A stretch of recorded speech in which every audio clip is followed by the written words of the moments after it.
नमस्कार। मैं Vijay Sharma YouTube channel positive dream Vijay Sharma से आपके सामने प्रस्तुत हूँ। आज एक नई समस्या से निपटने के तरीके पे बात करेंगे। रियल एस्टेट में बहुत तेज़ी है, बेतहाशा तेज़ी है और ये तेज़ी अभी 5.5 साल और रहेगी। उसके बाद थोड़ा सा डाउन आएगा। जब हम प्रॉपर्टी बेचते हैं तो हम मजबूरी में बेचते हैं या कुछ री इन्वेस्ट करने के बारे में बेचते हैं, और यदि हम उसमें फंस जाएं प्रॉपर्टी बेच के, हमारे हाथ में पैसे भी ना आए और प्रॉपर्टी भी चली जाए तो बहुत बड़ा झटका लगता है। इसलिए आज जो प्रॉपर्टी बेचने जा रहे हैं या बेचने की प्लानिंग कर रहे हैं, ये वीडियो मैं उनके लिए बना रहा हूँ। उनको 6 बातें दिमाग में रखेंगे तो कोई दिक्कत नहीं आएगी, कोई परेशानी नहीं होगी। यदि आप प्रॉपर्टी बेचने जा रहे हैं तो सबसे पहले अपनी फाइल कंप्लीट करें, पेपर पूरे करें, रजिस्ट्री, जमाबंदी, फर्द, नक्शा, अगर कोई ड्यूज हैं वो भी क्लियर, नो ऑब्जेक्शन सर्टिफिकेट सारे एक फाइल में लगाएं और उस फाइल की 3 फाइलें बनाएं। दूसरा, टैक्स प्लानिंग करें, और टैक्स प्लानिंग किसी प्रॉपर्टी डीलर से नहीं करवाएं, किसी अकाउंटेंट से नहीं करवाएं, किसी प्रोफेशनल से करवाएं, चार्टर्ड अकाउंटेंट साहब से करवाएं या किसी वकील साहब से करवाएं, क्योंकि ये इन आउट्स जानते हैं, ये पूरी जानकारी रखते हैं। और AWD एडवोकेट विदाउट डिग्री जो है वो पता नहीं क्या जानकारी दे दें, कहाँ आपको फंसा दें। इसलिए हमेशा स्किल्ड आदमी से ही जानकारी लें, टैक्स प्लानिंग करें कि पैसा आने के बाद कितना टैक्स लगेगा, कैसे कैसे लगेगा, क्या क्या प्रॉब्लम्स आ सकती हैं, प्लानिंग जरूर करें। Number 3, no payment by cheque. Cheque से पेमेंट नहीं लें, और यदि चेक से पेमेंट लें तो जब तक क्लियर ना हो तब तक रजिस्ट्री नहीं करें। क्यों कि अगर आपने रजिस्ट्री कर दी और चेक डिसऑनर हो गया, उसका मुकदमा अलग है, उसका मुकदमा ही अलग है।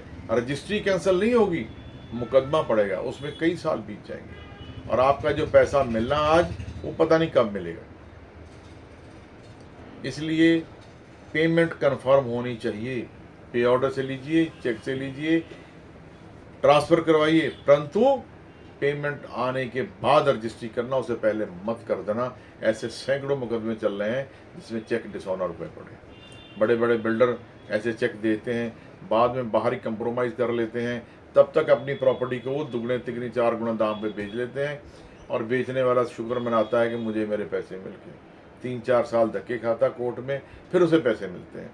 इसलिए my dear brothers and sisters, cheque से पेमेंट नहीं लेनी। नेक्स्ट, जो भी डील करें प्रॉपर्टी डीलर बीच में होना चाहिए मजबूत और ईमानदार। मजबूत इसलिए कहता हूँ, जो कमज़ोर प्रॉपर्टी डीलर होते हैं वहाँ सौदे बिगड़ जाते हैं। वो परचेजर पे भी दबाव नहीं बनाते और सेलर से भी दबाव नहीं बनाते। इसलिए मजबूत प्रॉपर्टी डीलर होना जरूरी है और ईमानदार भी होना जरूरी है। नंबर 5, जब आप प्रॉपर्टी बेचेंगे तो आपसे पेपर मांगे जाएंगे। पेपर ओरिजिनल मत देना, फोटोकॉपी भी मत देना। फोटोकॉपी देना है क्रॉस करके देना है, रेड पेन से क्रॉस करके देना है। और जो रजिस्ट्री कॉपी देनी है उसमें से कुछ पेज, एक आध पेज नहीं होना चाहिए, क्योंकि फोटोकॉपी से भी गड़बड़ होने की उम्मीद रहती है। आप बिल्कुल फूल प्रूफ एक काम करें। लास्ट, ये गलत है जो मैं बोलने जा रहा हूँ, टोटल गलत बोलने जा रहा हूँ, परंतु क्योंकि हो रहा है, समाज में हो रहा है, इसलिए मजबूरी में बोलना पड़ रहा है। होता क्या है कि एक प्रॉपर्टी 1 करोड़ की बिकी है, 1 नंबर में 50 लाख आया है, 50 लाख 2 नंबर में आ रहा है, ये हो रहा है। मैं आपसे यही प्रार्थना करता हूँ कि देश हित में, राष्ट्र हित में आप 1 नंबर में ही पैसा लें सारा, क्योंकि पैसा आपके काम आएगा। 2 नंबर में पैसा ज़्यादा काम नहीं आता। और वो दिन हवा हुए जब 2 नंबर का बोलबाला था, अब 2 नंबर का बोलबाला कम हो गया है। 1 नंबर में ही पैसे लीजिए। यदि 2 में लीजिए, कुछ ना कुछ मिलेगा तो क्या करेंगे आप उसको? इन्वेस्ट कहाँ करेंगे? आपके पास एक प्लान होना चाहिए। प्लान, मेटल लेंगे, सोना चांदी, मैरिज करेंगे, प्रॉपर्टी में लगाएंगे, और या फिर अपनी बीमारी पे भी लगा सकते हैं। आजकल बीमारियों के इलाज बहुत महंगे हो गए हैं। सर्जरी करवाने में 10-10, 20-20 लाख लग जाता है। You can invest their.